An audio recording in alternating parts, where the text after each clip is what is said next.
Mr. Chairman, it's Robert Burns, and I know it's been a long meeting, so I'll keep it brief, but I just feel like I would be remiss, given how long this is going on and nobody addressing it, and what I'm referring to is the LSP Academy cheating scandal. It's massive. It's involved entire classes. It's involved legacy classes. We're not talking about one or two persons taking the test for becoming troopers.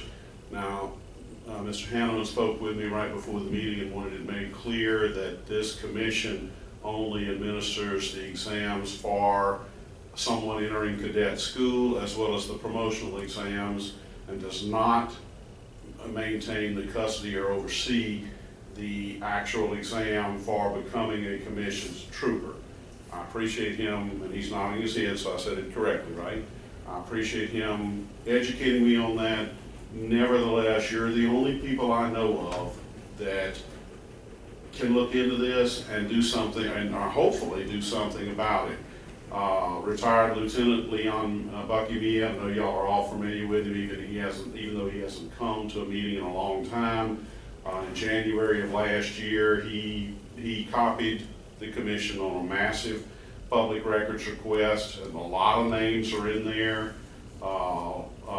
He got the runaround. I'm sorry, I'm just going to say it from, I know he's mentioned Faye Morrison. She gave him the runaround, and I think he's seriously contemplating a lawsuit for the LSP's failure to turn over the records. Mr. As well, don't you maybe pale. He's written several fine articles on it. He's named names, but there are a ton of names. And I have been provided with highly credible internal documents. I don't like to use leaked documents. I really like to go about getting documents what I consider the right way, through public records request. But given what happened with Mr. Miette, I am going to exploit these documents. They are completely accurate. They're internal, and it is massive. And I'm just going to be blunt about this. From my vantage point, those folks who, they had full-blown copies of the exam, and that includes the post-exam. And from my vantage point, these folks are not troopers. They are frauds. And I don't back down from saying that. I think that can cause significant problems in a court of law for an attorney who brings up, Brady motion. You could probably elaborate to that a little more than I could.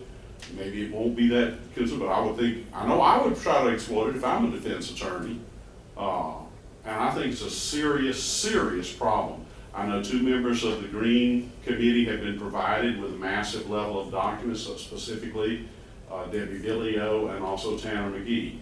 Why they have chosen not to address this to this point, I know Ronald Green is a focus of heavy emphasis, but in my opinion, this is a focus of heavy emphasis because it goes directly to the credibility of the troopers that we have out there representing us. And for this sheer number to have cheated and had an actual exam, not some study guide.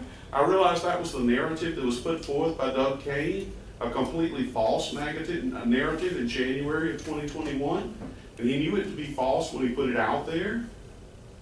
It's not only embarrassing, it's disgusting. So it would be my hope that this commission, you can get the names, I'll be publishing a lot of names, would bring forth these troopers, bring forth their superiors who willingly supplied them with flash drives with the questions, and have them account for their actions. So I know it was very late for Pat to make these comments, but I felt they were important enough. And I know it's been a year and a half since the magnitude of this cheating scandal first started to bubble up, and I think that's too long to have gone being unaddressed by any significant people with any authority, be it the legislature, y'all. It's everybody wants to bury their heads in the sand. Let's just pretend this didn't happen. It did happen, and it happened through a number of classes, going back very easily 5 classes. It involved legacy classes, legacy being defined as ones that involve the children of high-ranking state police officials. So that's my comment. I'm really hopeful that this commission will start insisting that individual troopers be brought in here and grilled on just what all happened. I don't know about being able to terminate them over this. You know, but y'all are the only ones that I know of that can try to delve in and expose the magnitude of it, because it's not just one or two troopers out there. I mean, it is an awful lot of troopers. So thank you for indulging me this opportunity, and that'll be the end of me making comment today. Thank you. Thank you, Mr. Burns. We appreciate you bringing that to our attention. Can I, Mr. Burns, would you please? Oh, I'm sorry. Has a question for you. Are you saying that persons got in advance questions that are, test or supervised online even? We don't. Did our tests get out that for the cadets or for the promotional exam? No, that's not what you're saying. That's correct, and I'm glad Mr. Hanneman clarified that. There's no evidence for, and I did not even realize that this, forgive my ignorance on that, that this commission did not oversee the examination for becoming a commissioned trooper, that it only oversees, I didn't even know there was an exam for being admitted into cadet school, and promotional exams, which he just mentioned a second ago. As Mr. Hanneman has said to me, the actual administration of the final exam for becoming a trooper is solely handled within the academy. And there were supervisors, I could start naming them, no. but I'm interested in just where the scandal is and in what part of it. And Commissioner Knapp,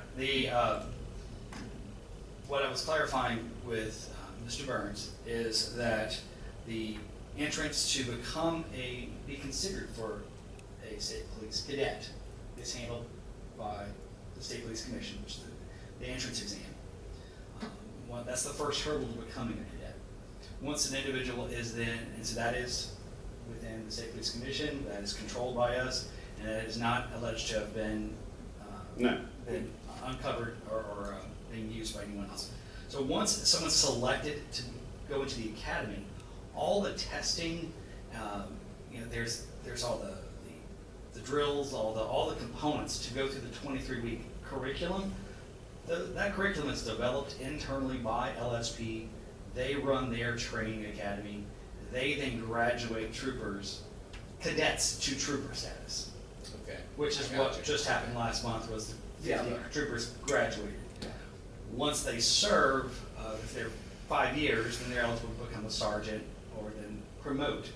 We handle all aspects of the promotional exam. Again, that's also not alleged to have been copies of that. Those are controlled by the commission. The LSP Training Academy controls their internal processes for moving a cadet to be adequately trained, and then graduate their academy. So the alleged corruption occurred inside the academy itself. that is correct, sir. Okay, I understand. To the extent that that may involve classified employees within state police commission service, those people are subject to the jurisdiction of this commission. That's correct. Yes, sir. And I will be publishing something. Tom's already published it, but like I said, I don't like to use leaked documents, but I now have one that's internal. It's authentic. It's got a lot of names. It's got a lot of admitted things that happened. In my opinion, Ms. Morrison should have turned this over when Mr. Miet made a public records request a year and a half ago. She didn't do it. She can answer why she didn't do it. I know Mr. Miet is not just livid that she didn't, he's beyond livid. So I have it now. Unfortunately, I didn't even ask for it, but one of my most reliable sources dropped it on me about 2 weeks ago. So I have it, it's authentic, and unfortunately I am going to use it. I would much prefer to have gone about it by making public records requests and doing it that way, but you know, I guess there's a little bit of Chris Nakamoto and Tom as well in all of us, so. Well, thanks for bringing this to our attention. All right, you're welcome. Thank you.